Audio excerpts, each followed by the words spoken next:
Hello hi everyone good morning all जय जगन्नाथ। तो welcome कर मोर आउ गोटे मिनी ब्लॉग को। तो आज मु सकाल सकाल ऑफिस न जाकि टिके काम गाँव को बाहर थी। तो मुझे जेहेतु किसी खाई जाई नी बाटर ब्रेकफास्ट कर देती।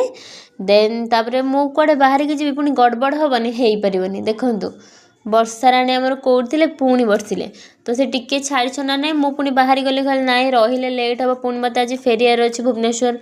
तो मु पलि आसली आम गाँव को आसी मो गाँ भी सुट करनी से तो हो पारनी। तो मु बहुत सारा वीडियो सुट कर आपण मैंने बोर हो गोटे ही क्लिप देखली। देन ये गोटे सप भितर को पलैली किसी कलेक्शन कौन कौन हो देखापी बट मत से किसी पसंद आसलानी फिर भी मुझे गोटे नहीं कि आसली से। देन यहाँ देखो आम गाँ भीतर एत बड़ मंदिर होमती लगुच कमेंट करेंगे। देन मु यूनिफॉर्म पिंधिकी कॉलेज बाहरी पड़ी कहीं मोर लेट होता आज। देन मु कॉलेज रे काम सारिकी आसला बेले दहीबरा नहीं कि आसली कहीं ये फेमस भाई मु +2 पढ़ला टाइम ये खाऊली। देन तापर बाहर की टी पलि आसली टी ब्रिज कहीं वर्षा होची वर्षा पाखे ये जगटा बहुत ही सुंदर लगे।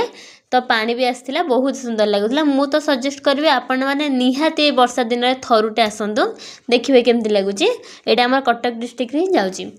देन मंदिर आस मंदिर भितर को तो नगले भल लगे। तो मंदिर भितर को आम भी टे पलैलु। तो सेठी जाकि धुआ धुई कि जमी मंदिर भितर जावा था गलु बट ये धोला डर लगुला कहीं शिउली होता काले गोड़ खसीज। देन ये दीप ठाकुर नहीं जाइलु। तो से किसी मंदिर चारिपटे बुलिकी दीप वगैरह किसी जला जली करी देन जाकि ठाकुर प्रसाद खाई देलु। प्रसादटा बहुत ही टेस्ट थी बहुत ही। देन आज प्रसाद खाई सीरियसली बहुत बढ़िया लगे। तो से किछिटा फोटो वीडियो आम शूट करी पलि आसलु। तो देन बाटर आसला टाइम रे देखिलु कि काउडिया माने जाउथिले पानी भार नहीं कि बहुत खुशी लगे देखिकी। देन एटा थिला मो आजिर दिनर मिनी ब्लॉग। तो भल लगुले लाइक कमेंट सब्सक्राइब करने को भूलिबेनी। तो रहुची नमस्कार जय Jagannath bye bye all love you.